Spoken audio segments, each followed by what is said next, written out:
बार बार होता है, हर बार होता है, कमी कहां रह जाती है? 22 लाख स्टूडेंट्स ठग लिए गए हैं। मेरा इसमें ये कहना है कि हमें समझना पड़ेगा कि बार बार ये हो रहा है, इसका मतलब प्रक्रिया में कहीं खामी है। तो मेरा ये कहना है कि हम जिस रोड से निकल रहे हैं बार बार उसमें बार बार एक्सीडेंट हो रहा है, तो हमें कई बार रोड बदलने के बारे में भी सोचना चाहिए। अच्छा, इसमें गड़बड़ी क्या है मैं आपको समझाना चाहता हूँ।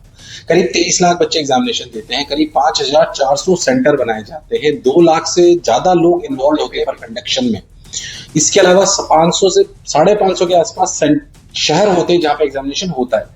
आप समझे, जहां पर 2 लाख लोगों के हाथ से पेपर ऊपर नीचे होकर निकलता हो, वहां पर सबकी शुद्धता पर विश्वास कैसे करा जाए, ये हमें समझने की आवश्यकता है। पूरे विश्व में पेन और पेपर पे यानी कि ओएमआर पे होने वाला पेपर, जो हमारी नीट परीक्षा है, ये 24 लाख बच्चों में होती है, जो विश्व में शायद ही कहीं पर ऐसा कुछ होता है। अच्छा, बार बार इसमें ऐसा हो रहा है क्योंकि 2 लाख लोग इन्वॉल्व हैं। इसे सुधारा जा सकता है अगर पूरे पेपर को ऑनलाइन मोड में कर दिया जाए, जैसे जेई में करा जाता है।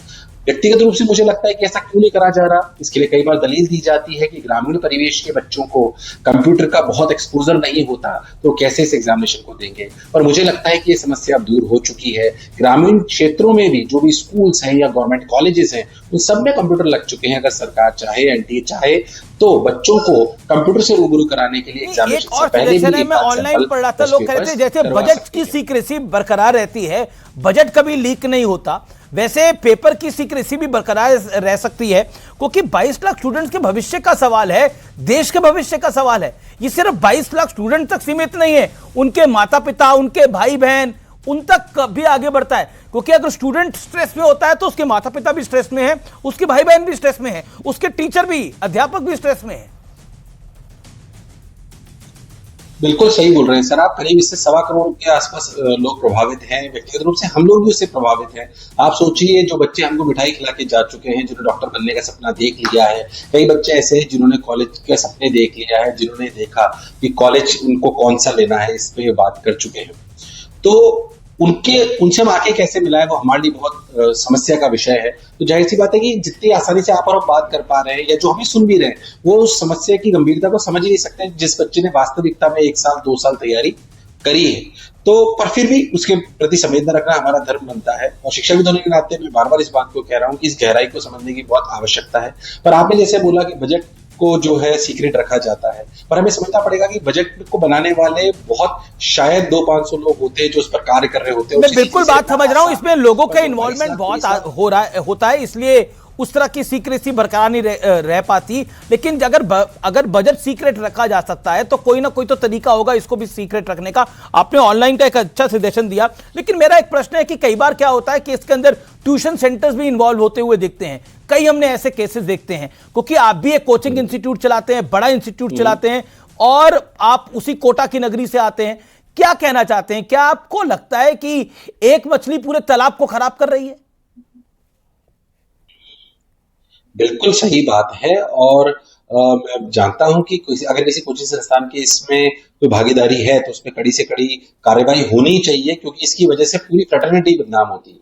पर यह भी समझना पड़ेगा कि इसमें पैसे का इतना बड़ा माया जाल है कि किसी को इतनी आसानी से रोक पाना शायद हमारे लिए संभव नहीं है। जब तक हम इसी प्रक्रिया से एग्जामिनेशन को कराते रहेंगे, 2 लाख लोग इसमें इन्वॉल्व हैं, लोग बाग करोड़ों रुपए पेपर देने के लिए तैयार हैं। ये समझना इसलिए आवश्यक है कि वही लोग जिनकी अगर रैंक पीछे आती है तो उसमें से कई लोग करोड़ों रुपए डोनेशन के देने को तैयार होते हैं एमबीबीएस की सीट के लिए। तो पेपर के लिए करोड़ों लाख रुपए देना कोई बहुत बड़ी बात नहीं है। और जहां पे इतनी बड़ी मनी इन्वॉल्व हो और उसका प्रलोभन हो, तो बहुत सारे लोगों को शायद तोड़ा जा सकता है। इसलिए प्रक्रिया को बदलने की शायद बहुत ज्यादा आवश्यकता है।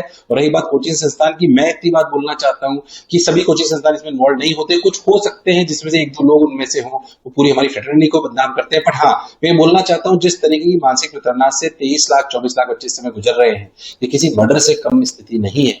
इस क्राइम को बहुत बड़ा लेना आवश्यक है। बिल्कुल ये किसी मर्डर से कम नहीं है, और तभी सरकार ने सीबीआई को केस हैंडओवर कर दिया है। सीबीआई ने एफआईआर रजिस्टर कर ली है नीट यूजीसी से जुड़े मामले में। ये बड़ी डेवलपमेंट है, बड़ी खबर है। सीबीआई ने राजस्थान पुलिस द्वारा दर्ज एफआईआर को टेक ओवर किया है और पीसी एक्ट के तहत यह मामला दर्ज कर लिया है। लेकिन क्या आपको लगता है सरकारों का, कोई भी सरकार हो, सरकारों का रवैया स्टूडेंट्स की तरफ उदासीन है? क्या यह ब्लेम आप करना चाहेंगे सरकारों पर? बिल्कुल नहीं करना चाहूंगा सर, क्योंकि मैं एनटी के ऑफिस में भी एक बार पहले भी गया था। जो एनटी के जितने अधिकारी हैं या गवर्नमेंट है, शायद सरकार को ब्लेम करना बहुत आसान होता है, बट ऐसा नहीं है किसी भी, ना गवर्नमेंट का ना एनटी का इंटेंट है कि वो इस पेपर को सुचारू रूप से ना कराएं। बल्कि आज समझिए वो कितनी, उनकी स्थिति कितनी खराब है कि लोग उन पे क्वेश्चन मार्क कर रहे हैं, जबकि एनटी नेशनल टेस्टिंग एजेंसी बनाई इसलिए गई थी। मैं ये नहीं कहता उनके इंटेंट पर हमें कोई शक नहीं है, बट कार्य प्रणाली को बदलने की आवश्यकता, ये सच है। तो मैं ये कहना तो चाहता हूं कि आपने एक बार आपने और आपने ये सेल्फ एनालिसिस सलाह की आवश्यकता है एजेंसी को। केंद्रीय सरकार को या केंद्रीय शिक्षा मंत्रालय में नहीं दी है, या अगर दी है तो किसको दी है? आप हो गए, अलग पांडे हो गए, जाहिर सी बात ये है, सब किसी बड़े बात नाम में है। बिल्कुल सही बात है साहब, और हम आप लोगों के मंचों के माध्यम से अपनी सलाह उन तक पहुंचा सकते हैं। सरकारी किसी भी तंत्र का हम हिस्सा नहीं है, हम उसमें एक बाहरी व्यक्ति है, जैसे एक आम नागरिक होता है। हाँ, बच्चों के बीच में हमारी पहचान ज्यादा है, तो हमसे उनकी अपेक्षाएं रहती है, उसके लिए हम समय समय पर आप लोगों के माध्यम से अपनी बात कहने का प्रयास करते हैं, और उन बात हमारी सुनते भी है। अब उनका भी जो उसमें कहना होता है कई बार की, जो ग्रामीण परिवेश के बच्चे होते हैं, जैसा कि मैंने बोला, कंप्यूटर बेस्ड कराने के लिए जो ग्रामीण परिवेश के बच्चे होते हैं उनको कंप्यूटर का एक्सपोजर नहीं होता, तो उनके लिए शायद ये न्याय वाली बात होगी, इस बात से नकारा नहीं जा सकता। तो सरकार के पास भी कई तरह की समस्याएं हैं, और मुझे ऐसा लगता है कि सरकार ने पिछले गत वर्षों में, यानी कि पिछले एक दशक में, सरकारी स्कूलों में, सरकारी कॉलेजेस में बहुत टेल तक कंप्यूटर की सुविधा और इंटरनेट की सुविधा हमारे पास सब जगह है। तो क्यों ना हम उन बच्चों को जो कि नीट जैसे एग्जामिनेशन की परीक्षा देना चाहते हैं, उनको क्यों ना एग्जामिनेशन से पहले भी कंप्यूटर का एक्सपोजर हम गवर्नमेंट स्कूल या गवर्नमेंट कॉलेजेस में करवा सकते हैं। मेरे हिसाब से सरकार के जी, लिए कराना मेरा आपसे कारगर भी प्रश्न होगा, है, और मेरा पॉसिबल एक भी प्रश्न है। है, साल 2024 में जब सेंट्रल गवर्नमेंट ने एक कड़ा कानून बनाया था, तब लगा था कि नीट का पेपर जब लीक हुआ था तब लगा था कि एक डर बैठेगा, लेकिन 2 साल बाद वही धाक के 3 पात फिर एग्जाम पेपर लीक हो गया है, और 22 लाख 23 लाख स्टूडेंट्स का फ्यूचर अधर में लटक गया है, वो परेशान है। आपने एक एग्जैक्टली सही वर्ड यूज करा, मर्डर से कम नहीं है ये। तो डर नहीं बैठ रहा अपराधियों के मन में क्या? देखिए, अब बात समझिए कि पैसे का प्रलोभन इतनी बड़ी बात है। आज की तारीख में ऐसे क्राइम जिनकी सजाए मौत है शायद, वो भी कृत्य हो रहे हैं। तो पैसे के प्रलोभन से पेपर लीक करना, तो उससे छोटा कृत्य लोगों को लगता होगा। तो ये समझना आवश्यक है कि सिर्फ डर की वजह से पेपर लीक नहीं होगा। हाँ, इसको लीक करने वाले का, प्रयास करने वालों की संख्या कम होगी, बस ये हो सकता है, बट कोई प्रयास ही नहीं करेगा, इस बात का मैं देखिए, कानून तो हर चीज के लिए होता है, मर्डर के खिलाफ भी कानून होता है, कड़ा कानून होता है, लेकिन मर्डर हो जाते हैं। लेकिन फिर भी मेरा प्रश्न आपसे ये इसलिए है, स्टूडेंट्स आपके पास आते होंगे, और कई लाखों करोड़ों स्टूडेंट्स, उनके पेरेंट्स इस समय आपको नेटवर्क 18, न्यूज 18 नेटवर्क के माध्यम से देख रहे होंगे, उनको आप क्या मैसेज देना चाहेंगे? स्टूडेंट आपके पास आता होगा, पेपर लीक होने के बाद पूछता होगा, आप क्या एनवी सर, मेरा फ्यूचर क्या है? क्या आप जवाब देंगे? What is your answer to them? How you will motivate them?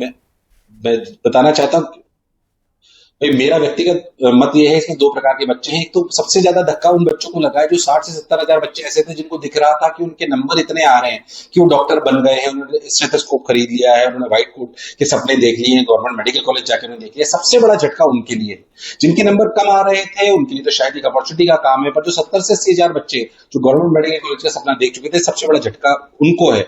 और उनको मैं कहना चाहता हूं कि बेटा, जाहिर सी बात है कि ये जो आज एक विपदा गिरी है तुम्हारे सपनों के ऊपर, इसको मैं किसी शब्दों में तुमको मोटिवेट करके शायद समझा नहीं सकता। बस इतना बोल सकता हूं कि जो होना है वो सबके साथ हो रहा है, विपदा है, पर जो आगे इससे पूरे सामर्थ्य और पुरुषार्थ के साथ लड़ेगा, यानी ये पूरे बुद्धि विवेक के साथ लड़ेगा, अपनी मनस्थिति सही करके लड़ेगा, वो आगे फिर उसको पूरा चांस मिलेगा। तो अपना समय किसी भी, कौन गलत कौन सही, किसने ये करा था, कौन माफिया है, मैं पेरेंट्स और बच्चों से कहना चाहता हूं जिनको एग्जामिनेशन देना है कि शायद मुझे लगता है एनटीए अगले 30 दिन के अंदर एग्जामिनेशन करा देगा, या अगले 30 दिन अगर आपने मनस्थिति खराब कर ली, क्रोध में निकाल दी, मैं जानता हूं कहना आसान है, करना मुश्किल है, पर अगर क्रोध में आपने निकाल दी तो आपका समय खराब होगा और शायद आपकी सीट कोई और ले जाएगा। मनस्थिति को संयम में रखिए। अपने किसी को ब्लेम की वजह से या किसी की गलती की वजह से, मैं मान रहा हूं आपको गुस्सा आ रहा है, पर उसको संयम रखिए। मैं उनसे कहना चाहता हूं कि कभी कभी जब आप डॉक्टर बन जाएंगे तो ऐसा होगा कि इमरजेंसी में आपने किसी पेशेंट के साथ सबसे ज्यादा मेहनत करी हो, फिर भी आप उसे बचा ना पाए,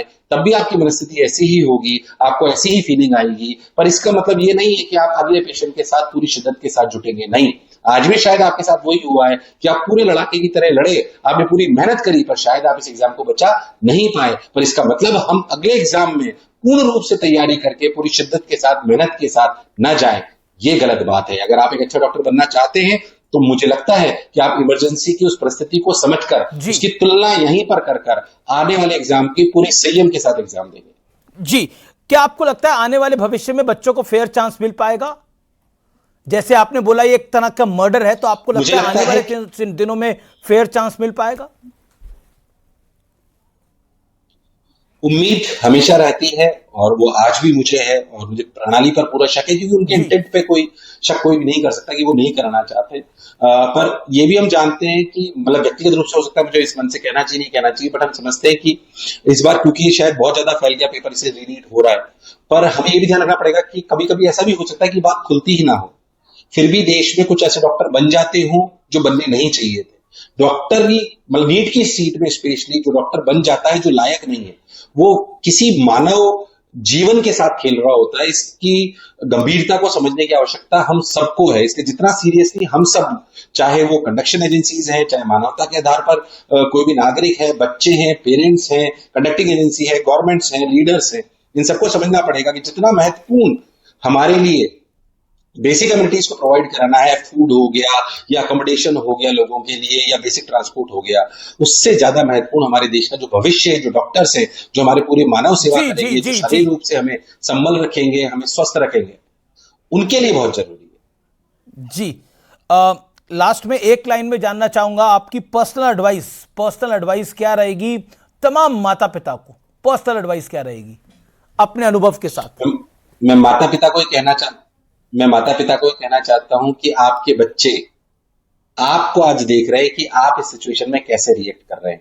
कहीं आप पैनिक तो नहीं हो रहे हैं, कहीं आप दुखी तो नहीं हो रहे हैं, कहीं आप ऐसा स्टेटमेंट तो नहीं दे रहे हैं कि तेरे पे इतना पैसा खर्च करा, हमारा समय खराब हो गया। इस तरीके के कोई भी नेगेटिव स्टेटमेंट बच्चे को ना दें, उसको खुश रखें, उसे बताएं बेटा अपन एक बार और लड़ेंगे, भगवान ने हमें एक बार मौका और दिया है। क्योंकि अगर आपकी आंखों में उसे निराशा नजर आई तो बच्चा टूट जाएगा, आपको कहेगा एक आपसे मैं वादा चाहता हूं, क्योंकि अब आप बड़े शिक्षाविद हैं, आप अगर ऐसा फैसला करेंगे तो बड़े लोग फैसला लेंगे। कम से कम अब बच्चों को अगर आप ज्यादा कोचिंग अब यहां से आपको थोड़ी और देनी पड़ेगी, तो कम से कम उसका चार्ज हम ना लें तो कम से कम बच्चों को बड़ी राहत मिलेगी। अगर कोई कोचिंग देते हैं या फिर बहुत ही नॉमिनल प्राइस पे उसको दिया जाए कम से कम, क्योंकि पेरेंट्स भी अपना सब कुछ निछावर करके एजुकेशन लोन लेकर कैसे भी करके अपने बच्चों को पढ़ाना चाहते हैं। चाहे रिक्शा वाला भी हो, वो भी अपने बच्चों को चाहता है वो डॉक्टर बन जाए। बिल्कुल साहब, और मैं इस मंच के माध्यम से वादा करता हूं कि हमारे मिशन में जितने भी बच्चे पिछले साल पढ़ रहे थे उनसे 1 रुपया भी चार्ज नहीं कराया जाएगा। जो भी तैयारी हुई, क्लासेस, टेस्ट पेपर, सब कुछ होंगे अगले एग्जामिनेशन तक, जब तक नहीं होता है। कोई चार्जेस नहीं लिए जाएंगे, किसी हिडन चार्जेस भी नहीं लिए जाएंगे। उनका स्वागत है, और ये भी सच है कि पढ़ना उनको ही ज्यादा से ज्यादा पड़ेगा, उनकी ही अब मेहनत है जो आगे रंग लाने वाली है। पर आपने बहुत अच्छी बात बोली, हम सभी शिक्षाविदों को जो कोचिंग संस्थान चलाते हैं, मेरा मानना है कि सभी को ये फैसला करना चाहिए। देखिए आप लोग अच्छा कर रहे हैं, और अगर इन बच्चों की मदद हो जाएगी तो इससे बड़ा कुछ नहीं है। और कहते हैं कि कर्मों का फल इसी जीवन में आता है, और ये कर्म का फल भी मिलेगा आप लोगों को, यही हम कह सकते हैं। बहुत बहुत धन्यवाद एनवी सर आपका हमारे साथ जुड़ने के लिए और हमारे बच्चों को मोटिवेट करने के लिए। समस्या बड़ी है।